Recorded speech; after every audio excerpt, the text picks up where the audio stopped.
నాకు రెస్పాన్సిబిలిటీయే ఫీల్ అవుతున్నాను sir, to be very frank. నేను ఇది నా రెస్పాన్సిబిలిటీ అనే ఫీల్ అవుతున్నాను నేను. ఇప్పుడు మీరు Julayi, son of Satyamurthy, Prema Nannaku Prematho, F2, ఏదో ఓ బేబీ, ఇలాంటి సినిమాల్లో ఆ క్యారెక్టర్లు ఎవరు చేస్తారు? తమిళ్ హీరో సూర్య అతను డైరెక్టర్ సార్ ఎలాగ యాక్ట్ చేశారు సార్ మీరు అన్నాడు ఓ బేబీ సినిమా చూసి. సో ఓ బేబీ సినిమా అలాంటి క్యారెక్టర్స్ సంథింగ్ స్పెషల్ అని నా ఉద్దేశం. అంటే మీ బట్టి వాళ్ళు మీలాగే మన వాళ్ళు అందరూ అడుగుతుంటారు, ఏంటన్నా క్యారెక్టర్లు అసలు నువ్వే హీరో అని. నాయన నీ ప్రేమ ఉంటే ఉంచుకో మనసులో. ఆ క్యారెక్టర్ చేయడానికి మనం ఉండాలి, ఈ క్యారెక్టర్ చేయడానికి వాళ్ళు ఉంటారు. జనరేషన్స్ మారుతున్నాయి కదా, మారను మన responsibility as an matured actor అని నా నమ్మకం. ఇటీవల ఒక ఈవెంట్లో మీరు పుష్ప సినిమా గురించి మాట్లాడుతున్న సందర్భంలో అది ఎందుకు అలా రాంగ్గా పోయింది, అంటే సోషల్ మీడియాలో ఎందుకు ట్రోల్ అవుతుంది, దాని గురించి ఏంటి సార్?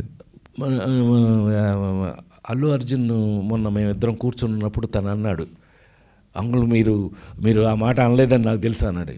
పిచ్చోడా నేనే అన్నాను బాబు అన్న. అయినా మీరు అన్నదే ఆ ఉద్దేశం. నేనన్న ఉద్దేశం అది కాదు, కానీ అది ఎవరికో పాపం ఇప్పుడు ఎట్లా తయారైందంటే, sorry to social media brothers, మీరేమనుకోవద్దు, ప్రధాన్ని వేరే నెగిటివ్ యాంగిల్లోనే చూసామంటే ఒకళ్ళని గట్టిగా పట్టుకుని అడిగాను నేను, బాగా చనువు ఉన్నా, ఇక మా సురేష్ లాగే చనువు ఉన్నావు అని గట్టిగా పట్టుకుని, ఏంట్రా చెప్పింది ఏంటి, ఏం రాసావు అని అంటే, అన్నయ్య టైటిల్ అట్టా పెట్టకపోతే ఎవడో చూడలేదు అన్నయ్య అన్నాడు. Thank you very much.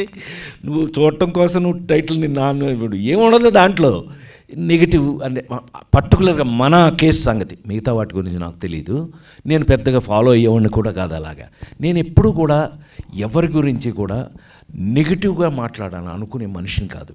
ఆ రోజున కూడా మనం మాట్లాడింది మీకు బాగా గుర్తుండి ఉంటుంది. ఇప్పుడు హీరోయిజం అని అంటే కనుక లేడీస్ టైలర్ హీరోనా ఎదవా అన్నాను నన్ను నేనే. లేడీస్ టైలర్ ఈ రోజుకి ప్రపంచంలో ప్రతి వాళ్ళ ఇంట్లోనూ ఉన్న సినిమా కదా, అని ఎదవాన్ని నేను ఎలా అంటాను అని ఎవడో తీయలేదు దాన్ని పక్కకి, ఎందుకని నా మీద నేనే జోకేసుకున్నాను కాబట్టి. అప్పులప్పారావు ఉన్నాడు, వాడు హీరోనా, ఏమండి 10 మందిని కొట్టి వీడు పెద్ద హీరో కాదండి. నేను చేసిన క్యారెక్టర్స్ అన్నీ కూడా, ఒక లేడీస్ టైలర్ కానీ, అప్పులప్పారావు కానీ, పేకాట పాపారావు కానీ, ఇంకోటి కానీ సమాజంలో మన చుట్టూ ఉన్న సమాజంలో మన పక్కనే ఉన్న క్యారెక్టర్స్. ఇవాళ షష్ఠపూర్తి ఏంటండి, మన ఇళ్లలో జరిగే 60వ సంవత్సరం పెళ్ళి షష్ఠపూర్తి అంటే అంతే కదా. ఇది కామన్ మ్యాన్ నుంచి తీసుకున్న హీరోల్ని నేను ఎక్కువగా హీరోగా యాక్ట్ చేయడానికి కుదిరింది. అలా కుదరటం వల్ల నేను అందరి మధ్యలోనూ, ప్రతి ఇంట్లోనూ, ప్రతి ఫ్యామిలీలోనూ ఒక మనిషిని అయిపోయాను అని చెప్పడం జరిగింది. చెప్తే తను నవ్వేశాడు అల్లు అర్జున్, కానీ ఆడెవడో రాశాడు అని అన్నాడు. రాసినాడు ఆనందపడి ఉంటాడు కదా, కానీ తర్వాత ఎందుకన్నా అందరూ తిడుతున్నారు, తొక్కేశాడు, అది దొంగే కదా, దొంగ కాకపోతే ఆడేమన్నా మహానుభావుడు, ఆడేమన్నా ఇదేంటి మహాత్మా గాంధీయా కాదు కదా, పుష్పలో వాడు దొంగే కదా, పైగా ఎర్రచందనం దొంగ, మరీ దొంగ, అది మామూలు దొంగ కాదు, ఎదవా అని అంటే నవ్వేశాడు. తను నవ్వాడు, నేను నవ్వాను. చెప్తున్నా ఎవరో ఇప్పుడు మీరు ఇందాక మనం అనుకున్నట్టే సోషల్ మీడియాలో అసలేం దొరకట్లేదు అని అంటే ఈ మాత్రం దొరికితే ఊరుకుంటారేంటి?